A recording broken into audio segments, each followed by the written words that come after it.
What made you take on this very big role? Our community deserves better. People still do leave the city. Rent is outrageous in Glendale. People working in service, firemen, nurses, police, teachers, they cannot afford it. What type of challenges small businesses are facing right now? People in ivory towers make decisions that doesn't work well with people who are running their businesses. You went from fashion and education and mentoring to taking on this much different role. You can be a successful mom, wife, business lady, and be engaged in civic life. I want to show with my example that everything is possible.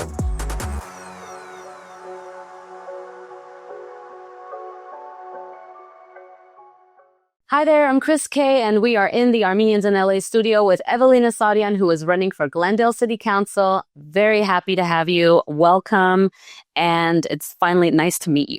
Thank you so much for welcoming me here. It's nice to be here. Awesome. Let's get into it. I have so many questions. What made you take on this very big role? Yes, it's a common question I get. And I always think about what Kennedy and Lincoln before that said, don't ask what country can do for you, ask what I can do for my country. Mm-hmm. So I think that's my motivation. Awesome.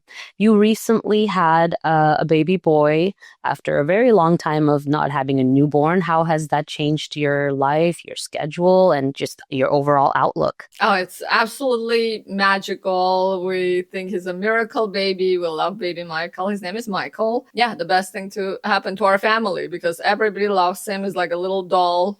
Right, of course. A new blessing. Brings so much joy and, yes, blessings to our household. Awesome. Well, congratulations on your new role of being a mom.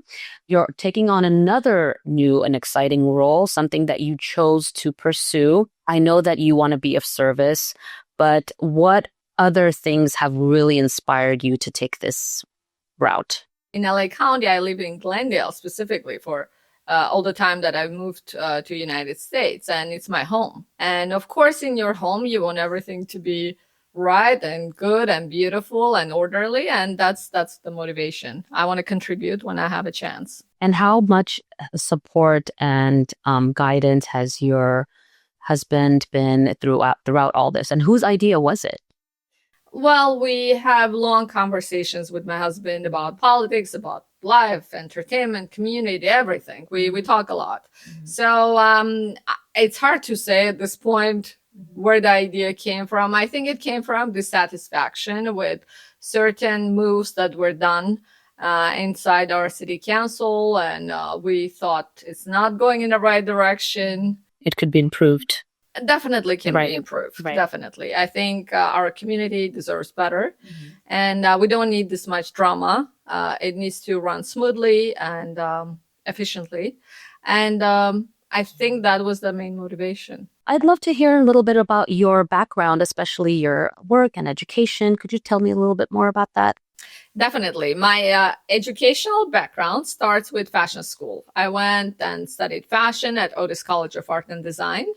Later, I pursued organizational leadership, master's in organizational leadership. And after that, I did master's in business administration, MBA. So I have one undergrad in fashion and two masters in similar fields, I would guess. One is organizational leadership, one is MBA, and they kind of contribute to each other's success. And you also taught fashion in the past? I do. I still do. I still teach at Otis on and off. Yeah. Very nice. And you also have more of a Russian educational background because of Armenia. Yes. In Armenia, I went to Russian school. And after graduating from high school, I went to study fashion college. I think it was 3 years. And that was in Russian too. We had Russian teachers or European teachers, but mainly Russian. And also I studied French there. So coming to America, it was learning both English and relearning Armenian. Right. Yeah. But it is easier to relearn Armenian when you are completely submerged in such a huge concentrated area of Armenians. And I think you felt more at home that way. Yeah, and it was interesting. I was sharing, I think, with some people that initially we were a little bit lost as new immigrants from Soviet Armenia. And we were trying to find each other who just immigrated. And a lot of people were from entertainment industry. And finding each other, we started forming this little TV shows. I had fashion skills, so I started a little fashion program. We would go to New York Fashion Weeks, to LA Fashion Weeks, and cover them for general public, for Armenian population, and some we would sell to Russia too. But it was mainly done for Armenian population, but it was a tool to connect. Then we connected with people who were organizing our Armenian Music Awards. So it was little by little shaping our community through entertainment and culture and music. The reason I'm mentioning it because the TV program was in Armenian. So I had to learn to speak proper, clean Armenian. And that was very good experience for me. So in the past, you had two options. You could have gone to New York to pursue fashion in education and your career, and also stay here in Los Angeles and be in Glendale. Why ultimately did you choose to stay here? I know some decisions don't make logical sense. They make sense when you look back. So originally my goal in life was to study fashion, move to Paris, and be a couture designer. Then slowly I started understanding that couture is only for a top elite. And I was like, no, well, I don't want to design dresses only for few people. I want to design clothes for a lot of people. Then I realized, I'm like, well, that New York is that center. It was becoming more and more prominent at those years. And my dad lived in New York. So this was a logically perfect destination for me. And LA was where my grandparents lived. So I decided, well, this is perfect. I'll go to LA, see my grandparents. I miss them dearly. I love them. And then I'll move to New York and study fashion. This is solid plan. I came to LA and my grandparents just moved to Glendale. And then all of a sudden you discovered little Armenia here. And it was surprising. We had no idea. We had a big community. It was first a lot of Persian Armenians, Lebanese Armenians, not so many Russian Armenians like they call us. But it was amazing. It felt like home without having the economic collapse situation that we had in Armenia and back home, where there was no light, no electricity, no water, no power, nothing basically. But we had a lot of enthusiasm. So that's why we're pursuing fashion. We had all these amazing ideas. And then I went to New York and I realized it was very, very, very cold. And then I was like, well, this is the choice I have, that cold weather and amazing fashion opportunities. Or I have my grandparents and I don't know how long they're going to live. And I have this Armenian community. The warmth. It just from felt, the weather and in your heart. Yeah, I think it was more in the heart, in all honesty, because those years I didn't care about the discomfort. It was not the main point. But I felt the warmth in my heart. And I was like, well, it just doesn't make logical sense, but it makes sense. Yes, exactly. Sometimes you have to choose with your heart. And then I ended up being accepted in one of the best schools in United States, fashion schools, Otis College of Art and Design. And it was an amazing experience. We worked with the same designers that came from New York. Donna Karen, even Versace came to our school. So different designers were coming and going to West Coast. So we had a great time. It showed repeatedly that it was the right decision for years to come. Yes, definitely. Evelina, you made a huge shift in your career. You went from fashion and education and mentoring to taking on this much different role. And I think personally, as a working mother, it was a huge level up and a lot more responsibility on your shoulders. Tell me why you chose to do that. I have a holistic approach to life. I don't see things black and white. To me, it's not like, oh, I have a label of fashion designer, I'm going to stick to this. Or I have a label of this, I'm going to stick to this. I feel it's the way life develops, you move with it. So to me, it was a natural progression because I was entrepreneurial. Even after graduating fashion school, I wanted to have my line. I wanted to sell my clothes and organize the manufacturing process. And I started noticing that I don't have enough knowledge how to do it.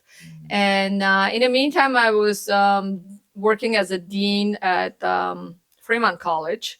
I realized that, again, I need more organizational skills to understand how to manage big organizations. So it made sense.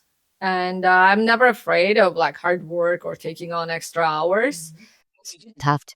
Right. I didn't have to. I'm just a curious person. I was Yes, like, well, exactly. I need to know professionally. I don't want to just read a book or take a class at community college. I want to really study it in a higher level. So I studied, hands-on, and I studied organizational leadership, and that's where my passion for city governance came from. Because while we were doing it, we had a project from city of Burbank, actually, and they asked us to help them to increase voter turnout in city of Burbank. And we had teams in class, and my team, we had a good approach, and we got praised, and they wrote about us. They're like, oh, they had a good suggestion how to increase voter turnout, and we did increase that year. So I got so excited. I was like, this is amazing. I want to be involved in city governance and understand more. And I was like, there are no schools for it, but I want to learn how to do it. So I was like, the best way to do it is to run. Right, Jump right in. So I Yeah. didn't even think twice. I was like, well, Glendale elections are coming up and I live in Glendale. I'm going to try to put my candidacy. So this is 10 years ago. Oh, I had no idea that you had ran before. Please tell me, what experience did you have at that time that helped you now? Oh, it was fantastic. Mainly meeting people from different parts of Glendale, meeting politicians in Glendale, learning, getting their advice, and meeting different communities that live in the north, in the south, in the east side, in the west side of Glendale. And I've discovered we have so many nooks and crannies of the city that I had no idea about. But I started loving it even more, and I started loving being more involved in a city. So I love that whole process. And I know that it's a common misperception that Armenians are completely, taking over Glendale. That's not true. There's only about 40% of Armenians. There's also other types of ethnic backgrounds and nationalities and people speaking all kinds of different languages. That's why it's such a huge melting pot. Tell me, from your experience, what has been a universal language to bring everyone more together, because we are very diverse and we are very divided a lot of times politically. Universal language, I feel everybody wants the same things. They want their families protected. They want family values protected. They want safe streets. They want safe neighborhoods and thriving businesses. I think it's very simple. That's a universal language. Every nationality, ethnicity, neighborhood, everybody wants that. I'm glad you asked that question. It's an interesting question. I recently had a conversation with the former mayor of Beverly Hills, and he was the first Persian American mayor of Beverly Hills. So naturally, I was curious. I was like, so what language were you prefer to speak within your constituents? And he said, it's the universal language. It's language of love. It's whatever comes from your heart. And that was very touching and warm thing to hear from this older gentleman, because it shows you that no matter where you're from or where you live, you always want safety, you want protection, you want success in business. You want to thrive. You want a successful environment so your families will prosper and live well. And I think it's simple things that people want. All right, Evelina, there's so many things that we can discuss politically, but honestly, it's more touching to talk about family. I know your viewers would love to hear it. Recently, you were at a campaign event and you were surrounded by your loved ones, your 4 children, a blended family, plus a little boy that is so much love and admiration. But, it's a lot happening and it's a lot of responsibility on you. But I love that sense of support that is like surrounding you. Thank you. Yes, thank you. We have a wonderful family, and it's interesting. We have kids at different stages. We have a kid in university, teenagers that are in high school, and a baby who's just learning how to walk. So it's interesting experiences. So I can relate to a lot of moms. When it comes to being a mom, doesn't matter what age your kids are, if they're in college or if they're a newborn, there's so much that you have to constantly not worry about, but just be mindful of, and we are constantly thinking about their well-being and their happiness. Tell me, what's a regular day or weekend for you with your grown kids and your little one and your family just all together? What's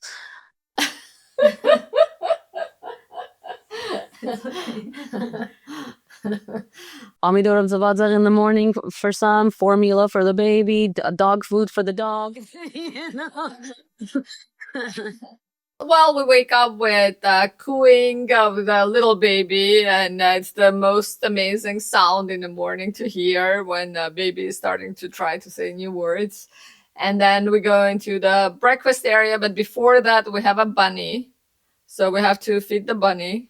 Then we have to feed the very active Pomeranian. And they come first, yeah. They're first, yeah. They come first. After baby, they're yes, exactly. first. And then, it goes into teenagers if they want to eat whatever they want. Usually it's some sort of egg. Yeah, more self-sufficient. Yeah. Yeah, so I think it's simple. It's like in every family. Mm-hmm. I recently had a bunny and I found another home for it because she was eating so much. But when with that comes the cleanup of the eating. But no, of course, a loud and active kitchen with all of your kids is a huge blessing that most parents are looking forward to. And especially like when you have grown kids and there's a little bit of an empty nesting thing going on, and then you have that new parent feeling of going back and doing it all over again is very sweet, because you feel more needed.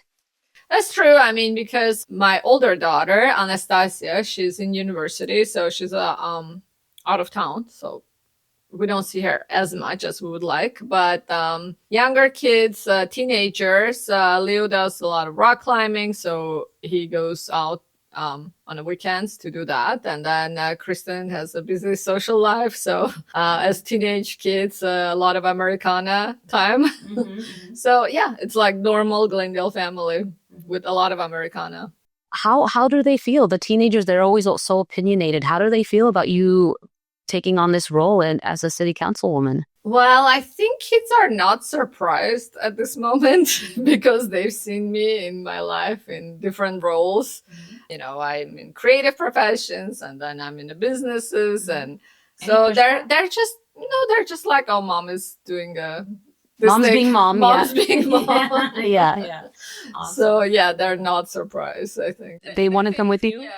Definitely, they're very supportive. They're volunteering. They were volunteering at my events, so that's very sweet. Yes. I love that. I love that. And I think that's my motivation most of all, is to teach young kids to be involved in politics, to be responsible citizens. That it's not only somebody out there making decisions for you, but learning that no, I can be part of the decision-making process. Yes. And I think most of the motivation for me to run is that I want kids and my kids' friends and kids in Glendale or outside to see, oh, this is an opportunity. It's not only becoming a doctor or lawyer or, I don't know, carpenter or plumber, but there is other paths, and maybe being involved in the city will help me make that decision if I want to be in it or not. I think seeing somebody doing it, especially I think women, I hear a lot that women are not into politics, women are not involved or shouldn't be. I never take that.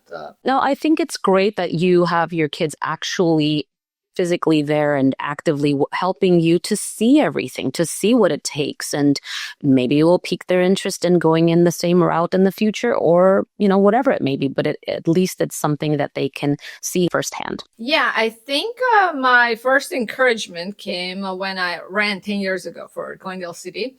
My daughter got interested, and then she was running for class president. And then she was trying and trying. I think it didn't work. And then she never give up. And then at the end, she became school president. Oh, nice. But she kept running, and she thought it's a normal thing to do. Of course it is. And yes, now, as it should be. Yeah. And now I think even her friends and our kids' friends in general, they're like, oh, your mom is running. This is a thing to do. Like, we never thought it's a thing to do. So I think it's like very encouraging to see people's interest. The thing that concerns me is the fact that a lot of younger people who are in Los Angeles County are not voting. And sometimes even immigrants who don't feel like they're part of the community feel like they shouldn't or can't vote. What can we do about that? And how does that make you feel? I think a lot of it comes from parents. I think immigrant parents feel they're not part of the community, and that's a problem. We need to change it, and we need to implement that sense that you are part of the community and you have a say and your word is valuable, your opinion is valuable, and have people more engaged, because at the end of the day, it affects their life. At the end of the day, it affects how their kids what food they're being served in school, even that, where they go to restroom in their school. Mm-hmm. So all these questions arise only because people don't vote for the right person. Mm-hmm. So we have to be very thoughtful and get out there and vote. Actually, you don't have to get anywhere. You vote from the comfort of your own home. Yes. You get the ballots, you just vote and seal it and ship it back. Yeah. So it's a simple process, but I think feeling that you belong and your word counts. And that your vote actually matters. Yeah. Your vote definitely matters. Yeah. A lot of people don't feel that way, though. It definitely matters. It can change a lot. Feeling that you're part of the community. And I think in last election, it was a difference between 100 people that this candidate got elected versus the other one. Right. So every vote literally counts. And I think for young people, it's especially important to feel that they're part of the community. But again, it comes from parents. It sets a precedence for the future, and it sets the tone for how they feel about laws and rules and politics and, things like that, for them to actually want to do that and to continue. Yeah, I don't think feeling cut off from the community is the right approach. Mm-hmm. Being actively involved, I think it's the right thing to teach your kids. Yes. So, and for children, I think a lot of it is feeling if it's a cool thing to do or not cool thing. So for that, a lot of our entertainers that can be very helpful, influencers, entertainers, musicians, movie stars. I think people promoting that this is a cool thing to be involved and showing them as an example, I think that would be important to share that you're involved. At the recent campaign kickoff party, I had my daughter's friend's mom coming, and she's like, Evelina, I didn't realize it's you're running. It's kids are excited. So I think it's important for teenagers and kids to feel included in civic life. I want to show with my example that everything is possible. You can be a successful mom, wife, business lady, and be engaged in civic life. I agree with you. Yes, it's very possible. And I think women can make things extremely possible to do so. I have to mention something that was really very sweet and admirable that I saw. It was, I think, not last year, but the year before at the Armenian Music Awards. Yeah. You were there with your husband and you were very glowing and beautiful and radiant because you were pregnant and you looked so lovely. How was that? What was the driving force for you at that time?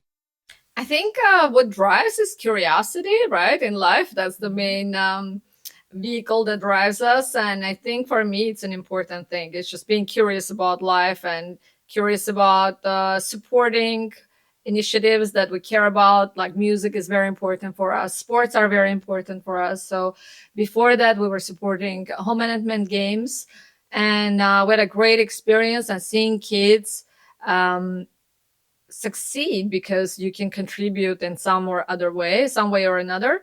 I think that gives you the most rewarded feeling. Mm-hmm. That's why I think this kind of sentiment follows that giving something back, it gives you more in return emotionally because you feel you've contributed. I think contribution is a big aspect of our lives, and that's a driving force.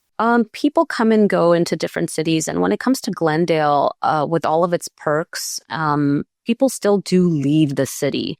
For you, being a native to Glendale, how important is it for you to stay here and have your kids stay here as well? Well, we have Armenian community here, so it's much easier for us to be here, and we feel very safe. I used to have a business in downtown, but I decided to move everything to Glendale because it felt much safer. I think that's an important aspect of life in Glendale. It's the safety. that no other city at the moment cannot give you. I think we feel very protected and lucky being here. I think the main concern I have is the safety on the streets, especially with 3 kids being on the road driving. It's a major concern. You can never be fully rested until they're at home because you're always thinking, oh, what if there's a crazy driver? What if somebody's speeding there? Yeah. I don't think it's going to be my kid's fault to get into an accident, like God forbid. But there's so many unhinged drivers. And I think we have to address that ASAP and find a solution, because no matter what ethnicity you are, everybody's struggling with the same thing. It's unsafe streets. Another reason why people leave Glendale is raising rent prices, housing prices. People find more affordable solutions outside. That's not very good for our community because we're losing important members. But I think also we're losing that new family sector. Yes. I was speaking with police and with firemen, and very, very small percentage of people working in service, firemen, nurses, police, teachers, that live in Glendale. They cannot afford it. And it was just an awakening call for me. I was like, I didn't realize, like, people who work and make our city what it is, they cannot afford. And it's problematic. One of the issues I see that we have a lot of small apartment buildings being built, and that increases single professionals coming to Glendale, which is a good thing. It's not bad. But problem with it is that young families cannot afford to buy freestanding houses, but or even rent. But we're not offering something in between, like townhouses or bigger condominiums. So the solution is not there, and that's what I see problematic. We're always thinking about affordable, high density housing. We're thinking large houses. We don't have that in between solution. Yeah, I see that. That's a problem, I think. We need to keep our young couples in Glendale. What you just said is directly related to small businesses as well and the problems that they're facing. Could you elaborate a little bit more on that? Yes, I think rent is outrageous in Glendale, and red tape, a lot of bureaucracy. I think the bureaucratic issues, they're possible to make more streamlined with better technologies, AI being one of the solutions. So you don't have to rely on people physically doing the paperwork. So I think there is a lot of solutions that can be implemented, which are not there yet, to bring our city into 21st century.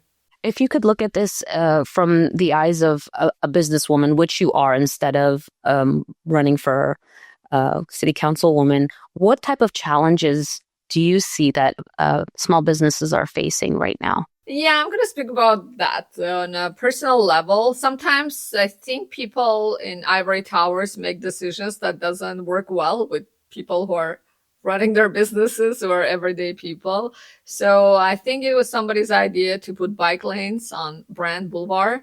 And I haven't seen anybody biking on Brand Boulevard all these years that I lived there. And I do see a lot of people on Kennett, but not specifically on Brand. And what it did, it stopped business on that street. The whole, that little strip of small boutiques, and my flower shop is right there. We didn't have business for months. So those things that are not thought true are affecting businesses. So I think making decisions that are not for two people who are driving bikes for fun, I think it would be very important to consider before making them into a law. I mean, the whole fiasco with the bike lane, maybe it came from good intentions. You know, sometimes lots of laws and rules are made with good intentions, at least we hope. But, you know, it doesn't come to be because the majority are suffering through the decisions of a few. When it comes to, you know, making a decision or your campaign or whatever it may be, not going as well as you planned with all the good intentions you may have, how would you combat that? How would you react to something that didn't really go in your favor? So when things don't go the way you plan, from the business world, there is a big lesson. So the businesses that succeed is not the businesses that don't fail. It's the businesses that fail quickly, move on to something else. Failing quickly, learning and pivoting, doing something else is the key. So it's not like you're guaranteed not to make any failures or not to fail, but it's the point of, if you see you're going in the wrong direction, like stopping and pivoting from that direction and moving in the direction you want. Of course, you want to always think it through before doing one thing or another, but there is a concept of overthinking too. You can overthink a concept and that gives you paralysis. You never get into action. So in a business, they came up with this solution. So you're not afraid of failure. You move quickly. And if you fail, you move on. That is a great mindset. I love the way that you're looking at things. And moving forward, I wish you all the success. And I know that you can be the change we all need in Glendale. Thank you so much for having me. And I know I will be the change that Glendale needs. Very nice. Okay, very good. Thank you. Until next time, this is the Armenians in LA.